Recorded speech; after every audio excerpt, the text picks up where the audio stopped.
హైదరాబాద్ లో భారీ అవినీతి తిమింగలం ఏసీబీకి చిక్కింది. ఇరిగేషన్ ఏఈ నికేష్ ఇంట్లో ఏసీబీ సోదాల్లో పెద్ద ఎత్తున అక్రమాస్తులు బయటపడ్డాయి. తెలంగాణ వ్యాప్తంగా నికేష్ కు చెందినటువంటి 20 ప్రాంతాల్లో ఏసీబీ అధికారులు సోదాలు నిర్వహించారు. ఈ తనిఖీల్లో కళ్లు చెదిరే ఆస్తులు బయటపడ్డాయి. ఇక వాటి మార్కెట్ విలువ ఏకంగా 100 కోట్ల పైగానే ఉంటుందంటూ అంచనా.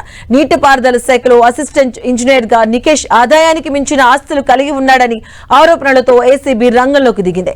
ఏకకాలంలో 20 చోట్ల తనిఖీలు చేసింది. ఆయన నివాసంతో పాటు బంధువుల ఇళ్లలోనూ సోదాలు చేశారు. ఈ తనిఖీలో అతడికి 5 ఫ్లాట్లు, 6 ప్లాట్లు, 6.5 ఎకరాల వ్యవసాయ భూములు, 2 చోట్ల వాణిజ్య స్థలాలు ఉన్నట్లుగా గుర్తించారు. ఆ డాక్యుమెంట్స్ ను స్వాధీనం చేసుకున్నారు. వీటి విలువ ప్రభుత్వ లెక్కల ప్రకారం 17,73,00,000కు పైగా ఉంటుందని ఏసీబీ అధికారులు తెలిపారు.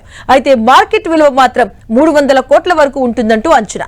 ఇక ప్రభుత్వ శాఖలో మంచి ఉద్యోగం, 6 అంకెల జీతం, ఉన్నత స్థాయి అధికారిగా గుర్తింపు, విలాసవంతమైనటువంటి జీవితం, సమాజంలో మంచి గౌరవం. అయినా అతడికి ఆశ తీరలేదు. అక్రమ సంపాదనకు అలవాటు పడ్డ అతడు అడ్డంగా దొరకడంతో ఇప్పటికే సస్పెండ్ అయ్యాడు. ఇక ప్రస్తుతం నికేష్ సస్పెన్షన్ లో ఉన్నాడు. 6 నెలల క్రితం ఓ వ్యక్తి నుంచి ₹1,00,000 లంచం తీసుకుంటూ ఉండగా ఏసీబీకి రెడ్ హ్యాండెడ్ గా దొరికిపోయాడు నికేష్. ఇక అప్పటి నుంచి నికేష్ సస్పెన్షన్ లో కొనసాగుతున్నాడు.